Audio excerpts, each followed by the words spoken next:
Kenya. Mimi kwa majina naitwa Alphonse Ogonda, ambaye pia niko na nia na vijana wamenituma 2027 niende nisimame South Sea Ward na chama cha ODM na nichukue uongozi kwa ajili ya vijana. Tunaishi katika taifa ambalo limepoteza mwelekeo. Ukiona vile Moses Kuria ambaye ni CS katika hii serikali ya Kenya kwisha anaongea na wananchi raia ambao wamempea kazi, utajua hii serikali is going nowhere.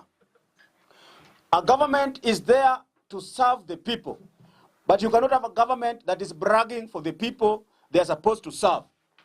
Kama umechaguliwa na rais ufanyie wananchi kazi, hiyo kazi sio ya mama yako, hiyo fisi sio ya girlfriend yako, na hiyo fisi sio eti unalipa na pesa yako. Mtu yoyote ambaye anafanyia serikali kazi anakula pesa ya raia. Akienda choo anapupu pesa ya raia.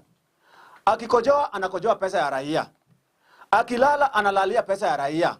Hata watoto wale anazaa ni pesa ya raia, kwa sababu amekula chakula ya raia akapata nguvu ya kuzalisha. Niko na makasiriko mingi sana leo. Na vile nitaongea, mimi najua dunia mzima is going to see us.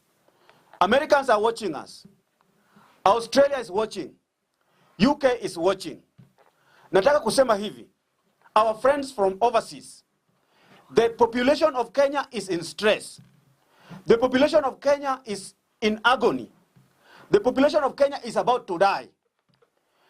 Juzi ama jana Davis Chirchir alisema, ambaye ni CS wa energy, alikuwa ameita press conference akaanza kusema ati bei ya petroli imeongezeka kwa sababu ya pollution.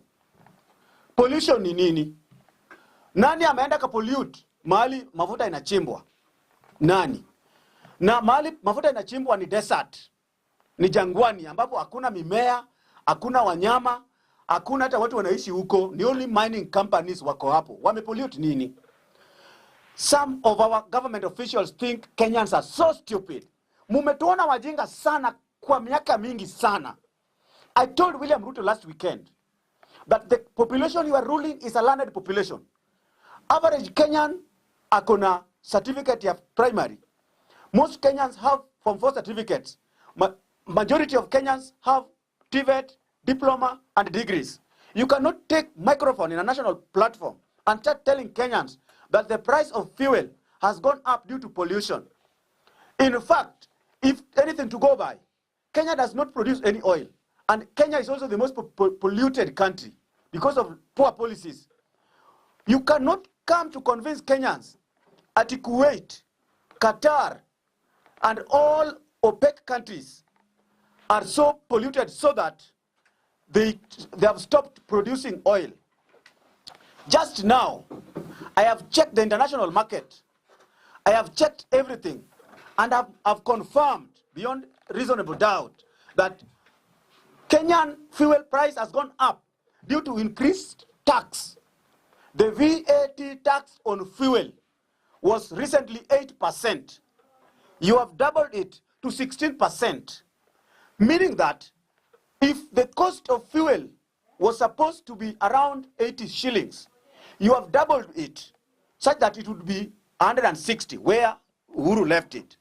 But because of greed and selfishness, you have made it to become 211, meaning, sahi, for those people with vehicles that are consuming a liter of petrol per kilometer, it means that if you could travel from Nairobi CBD to Thika town, you are supposed to use around 80 or so liters.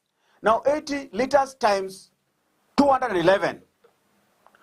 That means just from Nairobi to Thika is already around 16,000. Now, what about people who operate buses? People who use public means for their transport. It is so expensive. Now, the Kenyan economy has been designed in such a way people in power enjoy at the expense of the electorate.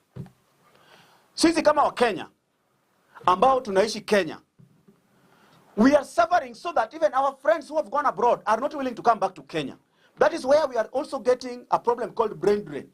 Majority of experts are leaving Kenya because in Kenya it is not practical to live. Otherwise you are a slave of another person. Moses Kuria is a shame to national government.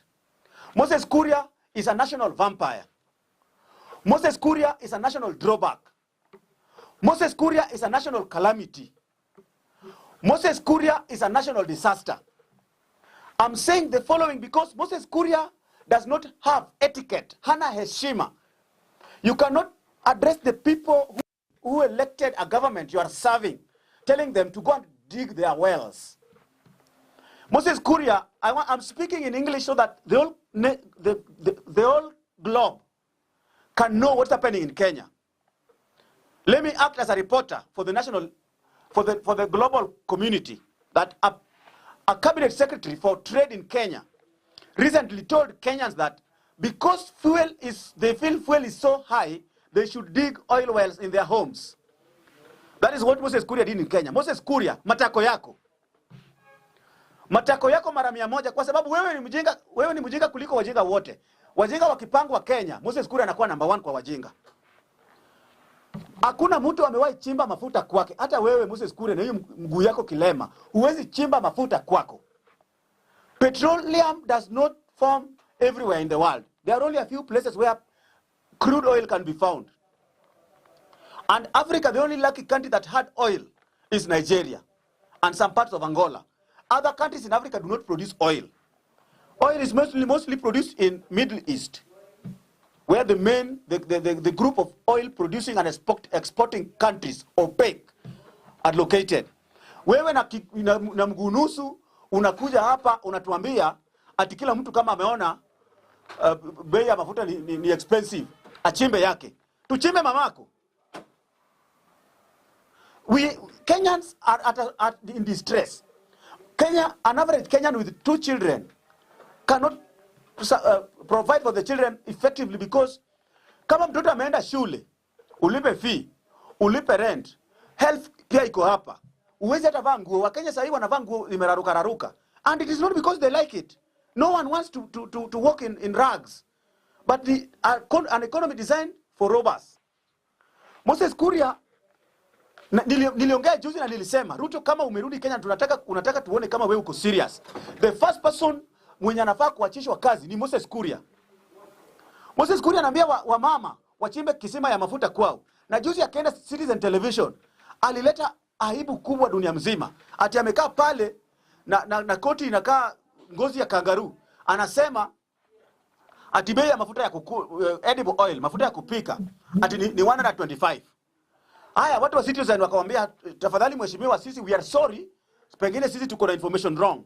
Wacha tukuonyeshe bei Eldoret ambaye ni hometown ya president. Wakati aliangalia sasa ameanza kusema ati hiyo bei inaonyeshwa huko ni Citizen TV wameinflate. Moses Kuria, kitambo tukiwa watoto wadogo tulikuwa tunafikiria Mkikuyu ni mtu akona akili. My friend, hii mambo imenikanganya. Nimerealize Mkikuyu ambaye akona shida kama ya Moses Kuria ni mjinga ya mno. Na pombe amekunywa mpaka ulimi yake imekuwa mzito. Kuria akiongea unafikiria ni taya ya gari imeisha pumzi. Inagwaragwara. Ulimi imekuwa mzito kwa sababu akiamuka asubuhi pombe. Midday pombe. Jioni pombe. Yeye ni pombe. Mapombe. Moses Kuria, jiuzulu kabla hujatolewa hapo unceremoniously, because the public demand is that you be relieved, uachishwe kazi, mtu ambaye anaweza kufanya kazi awekwe pale. Gachagua ni kama ulienda ukafanya rebooting kwa kichwa yako. For the first time Gachagua spoke sense. I'm even wondering, ni kama kuna kitu haiendi vizuri kwa Kenya Kwanza government. Kuna kitu haiko sawa na Gachagua. Gachagua ndiye aanze kufikiria raia. Ni kama amefinywa mahali. Najua anataka kupata favor kutoka kwa wananchi. Gachagua tunajua vitu umetuambia toka upate uongozi. Umetuambia mambo mabaya, mambo mengi mabaya. Sasa hivi huwezi jifanya unatutetea. Wewe ni naibu rais. Uko na nguvu ya kupropose Kuria, Chirchir na huyu mwingine ya sijui wainaji Chirchir wawache kazi, waachishwe kazi kwanza. Wewe kama naibu rais uko na haki kama hiyo. Wale watu watolewe. Hata Raila Odinga wakati alikuwa prime minister, Kibaki alikuwa president. Kuna wakati Raila Odinga alikuwa prime minister, aliona kama Kibaki anachelewa kuachisha Ruto kazi. alichukua jukumu kama yeye kiyeye, akaachisha Ruto kazi wakati Ruto aliiba mahindi. Saa hii Moses Kuria ameshafanya what we call national shame. He has shown disrespect to the people. He must be relieved so that we get a sober person in that position. Hatuwezi kuwa tunaongezwa na wajinga. Ruto, tunashangaa Ruto. Wewe ukiongea ulimi yako ni nyororo. Ruto, wewe ukiongea mtu anaona kizungu yako ni mzuri na unajiita doctor. Ulitoa Kuria wapi ukaweka kwa sensitive docket kama ya trade? Trade is something international. Unataka mtu akili soba, mtu akunywi pombe, havuti sigara, hakuli cocaine, hakuli marijuana. Umetuwekea mtu ambaye akiamuka asubuhi cocaine, midday marijuana, jioni bangi, akishika microphone anasema mafuta ya kupika ni 1 shilling per liter. Hiyo hatuwezi kubali. Murkomen ambaye pia ni CS wa energy aliamua akazima stima Kenya mzima. Akazima stima mpaka kwa airport. Alifanya Kenya ikakuwa total blackout kwa sababu alikuwa anataka kuenda kuiba airport. Ile siku stima ilipotea, Murkomen alikuwa airport. Ameanza kuiba airport. Akishamaliza kuiba, akaenda kaficha vitu ameiba. Alienda kuiba dollars. Akaficha. Sasa tena asubuhi ndio anarudi hapo, anaenda hapo anafukuza mtu hapo. Na hata tulipata huyo mtu alifukuza ati kwa mtu wa KAA. Amepeleka huko Olkaria. Ndio sasa tena amesimamia geothermal. Michezo za ujinga. Wakenya sasa ni wajanja. Na mimi nawaambia, Kenyans are learned. Ile breed of Kenyans yenye mlikuwa mnadanganya kitambo ati ukishika microphone unadanganya hivi. Ngou. We are not the people you are going to lie to. You cannot lie to us. Hautatudanganya sisi. Murkomen, tunajua wewe ni mwizi. Tunajua Ruto ni kiongozi ya wezi. Gachagua ni mwizi ambaye leo anajifanya ati anatetea Wakenya. Gachagua, kama wewe ndio umebaki unatetea Wakenya, basi tumeisha. Wewe kama umeona fisi ameanza kutetea swara kwa msituni, ujue kuna shida. Kwa sababu fisi hajawahi tetea swara. Na leo fisi anatetea swara. Hatuwezi kubali. Gachagua, wewe zidi kutupiga vile unatupiganga. Tumeshaongea na Raila Amolo Odinga, Baba Fidel, Baba Winnie, Bwana ya Eda, Baba Taifa, Baba, our national father. The next step we want as a people, tunataka kwenda secession. Secession. Tugawiwe nchi yetu, Baba. Baba, fanya kama Riek Machar alifanyia Salva Kiir. Tununulie bunduki. Give us training. Tununulie bunduki, tuende mafundisho. Tugawe nchi yetu. Kwani iko nini? Mimi siwezi kaa Kenya yenye mimi sina haki. Siwezi kaa Kenya yenye mimi sina haki. Nikijaribu kuongea, nimewekewa DCI. Na DCI ukiangalia jina yake Juguna. DCI ukiangalia jina yake Kipto. DCI ukiangalia jina yake Kamau. DCI ukiangalia jina yake Rotich. Hatuwezi kuwa na nchi ambayo wale watu wako na bunduki ni kabila mbili na wanaongoza dunia Kenya mzima, ambao watu wengine sisi tumewachwa hati tulipe tax. We cannot have a country where presidency is skewed. Mimi nataka kuongea international community mtusikie. The international community, you must listen to Kenyans. This is the voice of Kenya. The presidency in Kenya is so skewed that other tribes are sidelined. We cannot have a country where only two people, two communities have had presidency. And I have it in my head. When Jaramogi Oginga Odinga and Jomo Kenyatta formed a front that led to independence in assistance with the Mau Mau Anake Afoti in 1959. Then in 1960, there was formation of KADU. Then there was formation of KANU.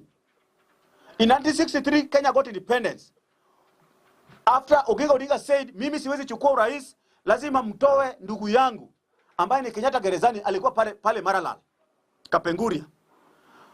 Wale watu walifukuzwa kwa serikali baada ya kugeukwa ni Jaramogi ambaye alileta hiyo uongozi. Kutoka 1963 mpaka saa hii 2023, it's a complete 60 years. Hakuna jamii nyingine imewahi kuwa kwa uongozi kama sio jamii mbili. Kenyatta, Kikuyu, president. Moi, Kalenjin, president. Kibaki, Kikuyu, president. Uhuru, Kikuyu, president. Right now, Ruto, Kalenjin, president. Kenya is not for two communities. Kenya iko na communities 46. After Kibaki acknowledged, after Uhuru alikubali Wahindi wakwe wa Kenya. Tena kukubali wa Makonde wakwe wa Kenya. Right now Kenya, the Kenyan communities are 46 communities. Hatuwezi kuwa out of these 46 communities, hakuna community nyingine za kuwa president. Ndio maana sisi tunasema baba Raila Odinga, na kama bado uko hai. Baba kama bado uko hai, tugawie nchi yetu. Gawa nchi yetu. Tutatumia pesa yetu huko. Tutakuwa na kabineti yetu. Tutakuwa na parliament yetu. Tutakuwa na ministers yetu. Mtu kama Kuria hawezi kuwa minister kwa nchi yetu. Tuwache hii Kenya yao waende kulambana. Nimesikia tena wamesema hii Kenya ati LGBTQ ni legal. Sasa hii wanaume wanataka kulambana. Wanaume wanalambana, wamama wanalambana. Kenya inaenda na mteremko.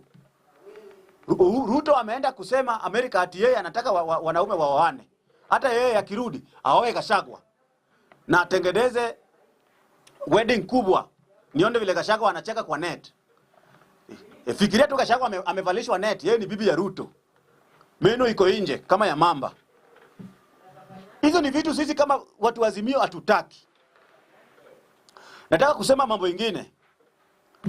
Sakaja tafadhali.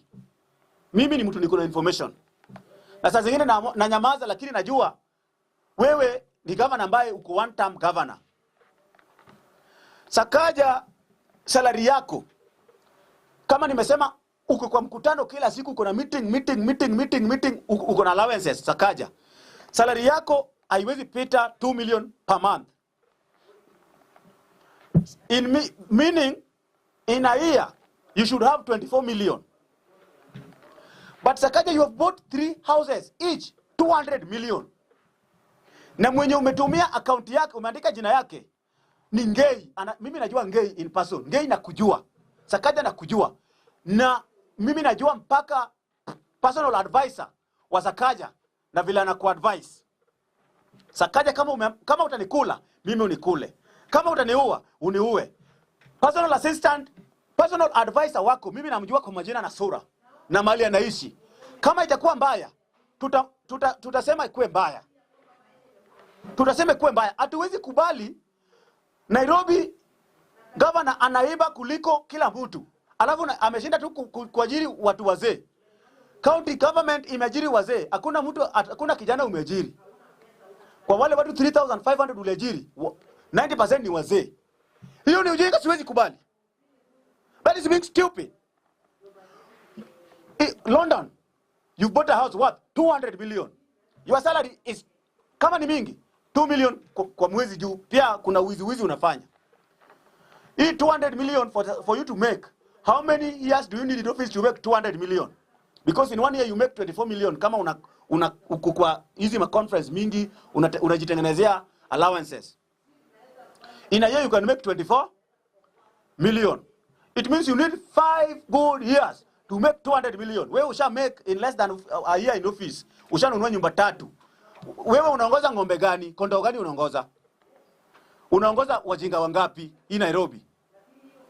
We will make a mother of demonstration to come to your office and eject you. You cannot steal from us when we are just watching you. Since you are wajinga, and then you offer us poor services. There's nothing you are doing apart from licking your dimples. Idiot. Tunataka EACC andama Sakaja. Fuata Sakaja kutoka kwa nyumba yake, choo yake, kwa mashemeji wake, nyumbani kwa ushago hapa Nandi. Ni Mnande, anajifanya ni Mluya ndiye apate favor ya Waluya. Mnande anatuletea uwizi ya Wanande hapa. Sakaja, lazima ujue wewe ni one term governor. Na ukiiba vile unaona ukiiba, unaishi gerezani, utaishi kwa jela. Ngei, toa jina yako, ambia Sakaja toe jina yako kwa ile nyumba amenunua London. Ambia Ngei ambia Sakaja atoe jina yako. Kwa sababu itakuramba. Round hii kinakuramba. Kinakuramba, si mchezo. Mambo mengine nataka kuongelelea. Nataka kusema juu ya mambo ya Babu Owino, Ongele, Nyatieng, Kwach, Edundu Wurgi Mary. Babu Ongele must be on the ballot in 2027. Na hiyo sio tafadhali. Hatuwezi ongozwa na ujinga hiyo. Mimi sio mkabila lakini nasema peupe hapa. Siasa ya Kenya ni ya kikabila. Sakaja ni Mluya, governor. Timu Wanyonyi anataka kurun pia, Mluya, governor. Alafu tena Sifuna, Mluya, senator. Nairobi sio ya Waluya.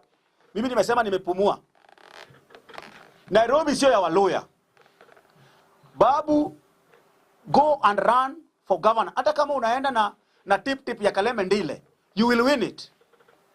You will win this thing, I'm sure. Hii sasa hii ni noma. Mimi sitaki mchezo. I'm not a joker. This is a serious matter. Our country is going to the dogs. This is not a joke. Hatuwezi kubali hii maneno. Kama ni vita, niko tayari kwa vita. Mimi sikai mnyonge. Unaona kama nakaa mnyonge? Sina njaa. Tutakanyagana. Babu must run for governor. Babu amekuwa loyal kwa ODM akiwa university in 2007 as a student leader mpaka 2013. He was so fluent, eloquent and determined.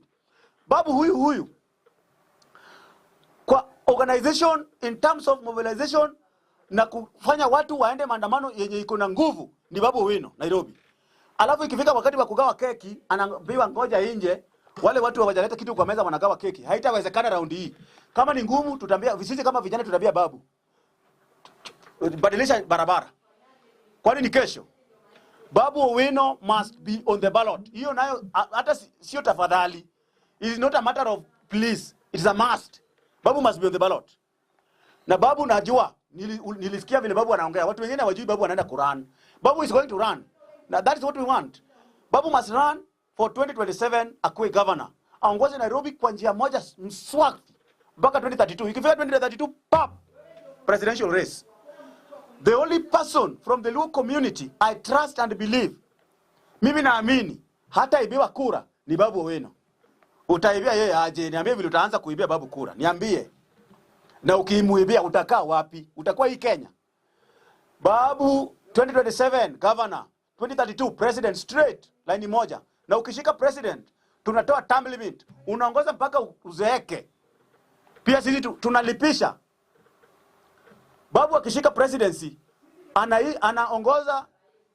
anaongoza kama ya Kenyatta, kwanza anaweka chini. Anaongoza ya Moi anaweka chini. Anaongoza ya Kibaki anaweka chini. Anaongoza ya Uhuru anaweka chini. Anamaliza na ya Ruto. Ndio sasa anawachia kabila wengine pia waonje. Sisi hatuwezi beba ujinga ati kila saa tunapigwa kichwa yetu inapigwa risasi ta. Tunauliwa tu kila siku. Waliua kikatili Robert huko tukanyamaza. Waliua kikatili Agwin Skodek tukanyamaza. Waliua kikatili Odhiambo Mbai tukanyamaza. Na saa hii bado tena wamezidi wakaua watu wetu wengi wa Azimio. Tumenyamaza na tumengoja kuna siku moja itafika. We will have nowhere to go but to face you. We will have to meet our enemy head on, one on one. Na tujue nani mbabe wa vita hii Kenya. It will not be business as usual. I want to speak with our friends from the America, the US and the Scandinavian countries.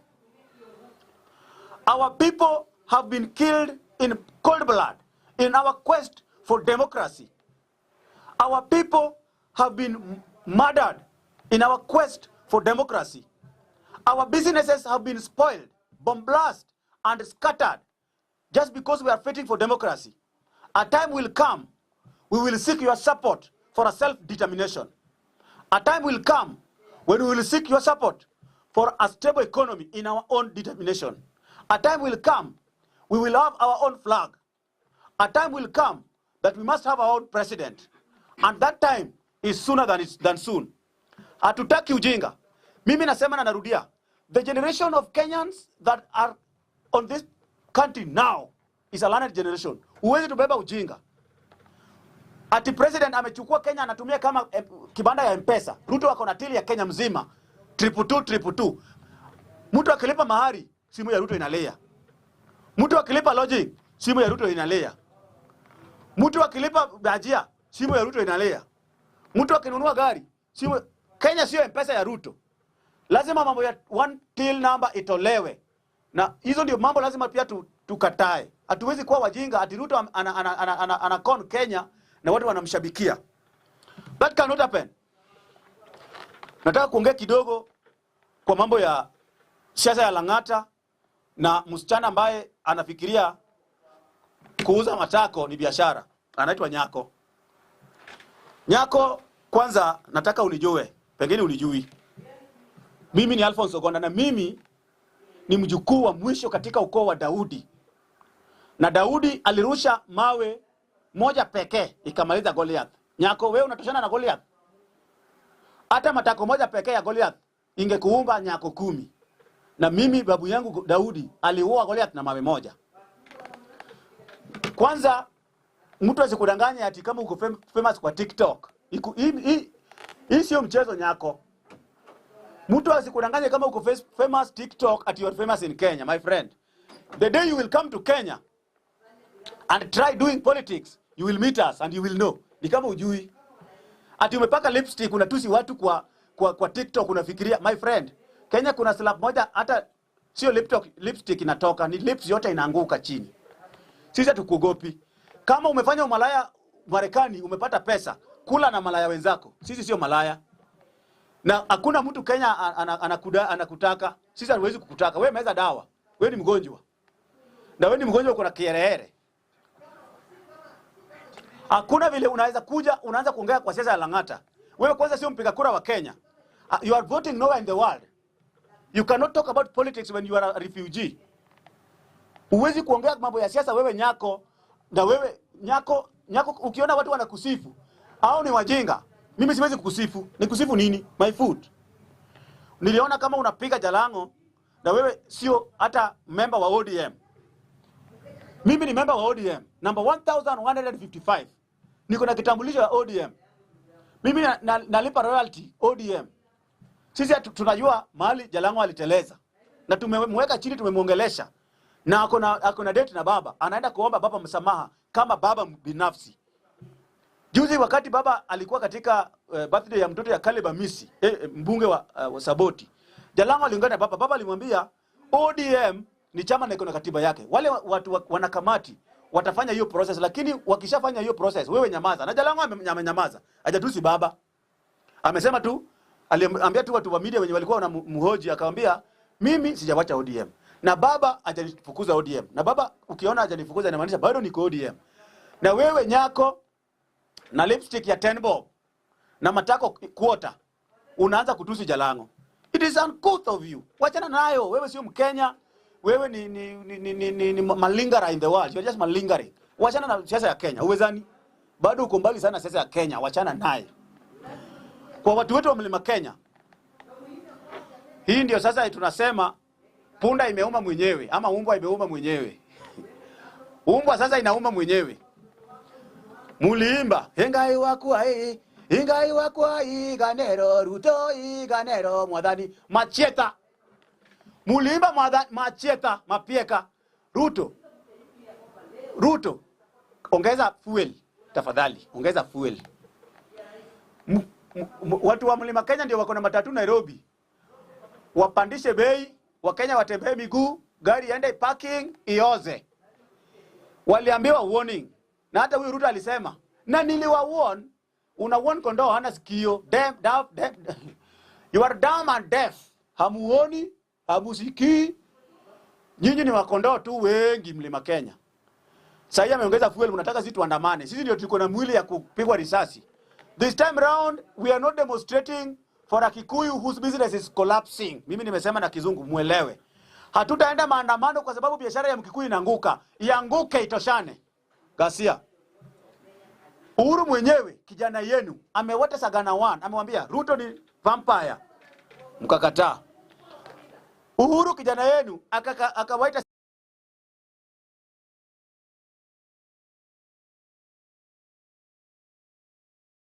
vampire, hamkusikia. Uhuru kijana wenu akawaita Sagana 3 Ruto ni vampire, hamkusikia. Sasa vampire kina waramba mpaka amewaletea ile LGBTQ. Mkisharambwa na vampire murambane. Sasa mkisharambwa na economy murudi nyumbani, nyinyi ni LGBTQ murambane. Idiots. Kama nyinyi ni watu wa kwanza kulia hii Kenya, sisi hatuna haja na nyinyi. Lieni. Mkikuyu akilia, mimi ni furaha kwangu. Mkikuyu alie. Lieni. Biashara zenu zote Ruto anamaliza. Mnasikia sasa hata mpaka mtoto wako akaenda swimming ni tax. Swimming. Ruto anakuja polepole. Amesema mtoto akienda swimming shuleni ni tax. Ataanza kusema mtu akizaa mtoto ni tax. Mtoto wako akikufa ni tax. Wewe ukikufa ni tax. Raundi hii tumepata dawa yenu. Mlikuwa mnajifanya Raila ni mchawi. Tumewapea naibu wa Yesu. Sasa hivi naibu wa Yesu ndio sana anawaramba. Sio kuzuri, kumedhoka, kumeharibika. Na tunataka kumpea Ruto nguvu. Zidi kufanya hiyo kazi unafanya. Maliza Mkikuyu. Wakufe watoshane na sisi wenye tumekufa kwa maandamano. Wakikuyu wakufe watoshane na wale watu wetu wamekufa. Wakikuyu 1000 wakikufa saa hii ndio watatoshana na yule Kalasinga wa Dagoretti ambaye alipigwa risasi. Wakufe. Jambo ya mwisho kabisa. Baba Raila Amolo Odinga, mimi ni kijana yako. Baba nakupenda. Baba nakuenzi. Baba nakuomba. Baba wewe ni kila kitu. Baba mimi, Baba Raila Amolo Odinga, mimi saa hii tuseme ama kitu ifanyike ni kufe. Alafu Mungu aniite, mwanangu umefanya vita mzuri duniani, njoo. Nifike mbinguni nikukose. Naanza maandamano mbinguni straight away. Kwa sababu mbinguni bila Raila sio mbinguni. Mbinguni bila Raila ni kama hell. Na mimi siwezi kukaa hell. Sitoshei hell. Ni hayo tu kwa leo. Asanteni sana.